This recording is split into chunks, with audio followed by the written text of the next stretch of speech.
everyone, my name is Harmony and I'm the co-owner of Long Beach Beer Lab.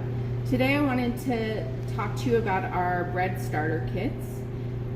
It includes the yeast book that I wrote with Levy last year, 2 types of flour, a type 85 whole wheat flour and a double O flour.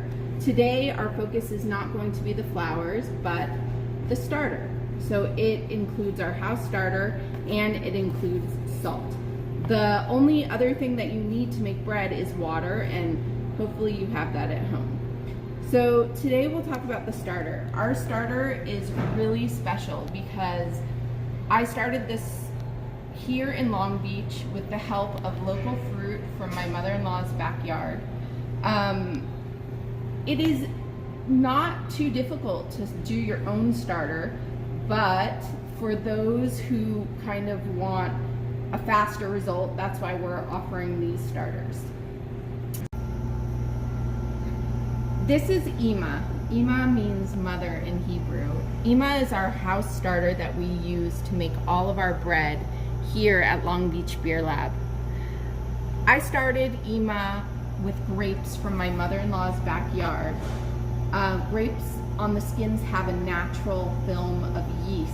So if you ever get organic grapes or grapes fresh from the vine, you can look very closely and you can actually see the yeast on the skins. If you don't want to take the time to cultivate your own starter, that is why we've been offering parts of Ima to everybody, so that you can make bread quicker in your own home. I know that a lot of people are asking for a rye starter or a whole wheat starter.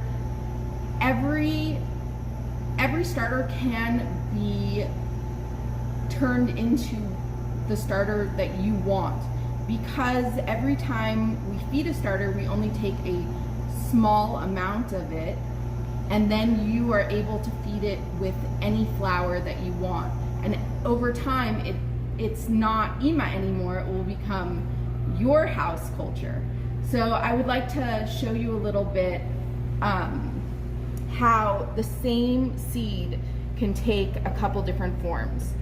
This seed is fed with 100% whole wheat flour and less water. So as you can see, it's a lot thicker and the color is different. The smell is more like apples than this one. I think I got starter on my lips. It will have different flavor profiles. This one was fed with 100% rye flour.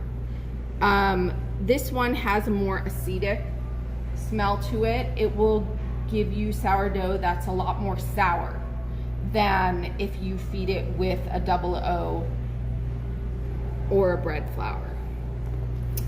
This is a ripe starter. You can kind of tell the difference in texture between the one that we've taken right out of the refrigerator and the one that has had 12 hours to mature. So how do you get started? That's the next question. We're going to follow a recipe in the yeast book because I know that you all have the yeast book, so then you can use that recipe as your guide to get started. Okay, how do you get started?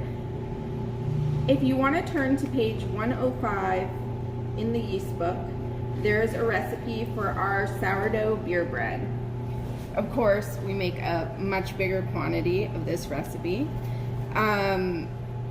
But as I said before, if you have a sourdough recipe that you would like to follow, you can feed it according to that recipe and use it so that you'll have enough starter for that recipe. Here, we're going to need 250 grams or 1 1/4 cup of ripe sourdough starter. I suggest, because it is more accurate, that everybody have a gram scale to do your bread recipes. but I know that a lot of people are still using cups and tablespoons. So today I'm going to show everyone how to do it with cups and tablespoons, because I know that's what most people have at home. All right. If you turn the page to page 107 under best practices, it's going to tell you exactly how to feed your starter for this recipe. We're going to start with 1/3 of a cup of EMA. Now, you can keep EMA in the refrigerator forever, and you do not have to constantly feed her. She will be there for you whenever you need her.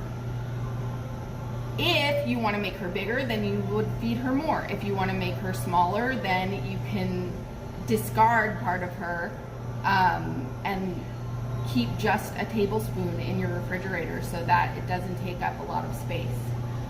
The amount that you inoculate your ripe starter really depends on how fast you want to make bread. So there's so many different variables that you can do, and it's going to work out. People are so afraid that if they do something wrong, they're going to kill the starter or their bread is not going to turn out, but really it's a very forgiving organism. So I'm going to start with 1/3 of a cup of the starter. And then in this recipe, it asks for 1 1/4 cups of water.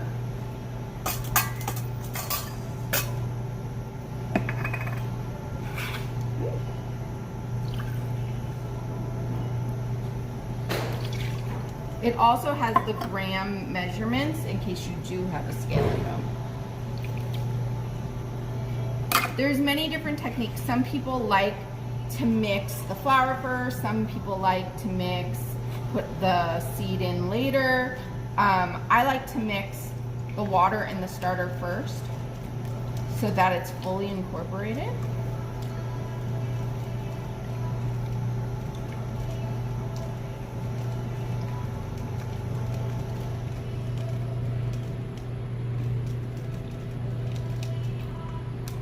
And then 1 1/4 cups of flour. Today we're going to use the double O flour, but like I said before, you can use rye flour, you can use whole wheat, you can use spelt, you can use whatever you would like.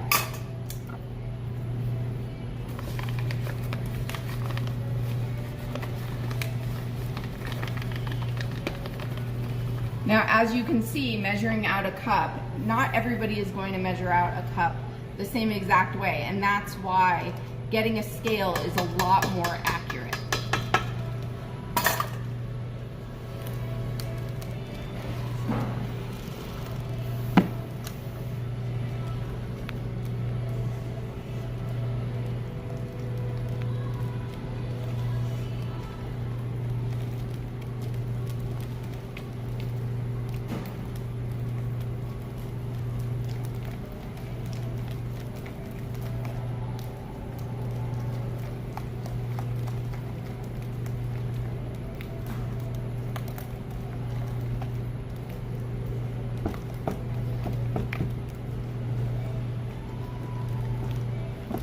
So at this point, you can transfer your starter into a clean container. You should probably give it room, probably more than this, either twice the amount or even 3 times the amount for it to rise. You can cover it and wait 12 to 24 hours. For our starter is pretty active, so I would even say, watch it before 12 hours. until it becomes more of a consistency like this. There are tests. There's a test called the float test to see if your starter is ready to use for bread. But really you're looking for it just to hold gas. So if you touch it, you can tell that it's nice and fluffy.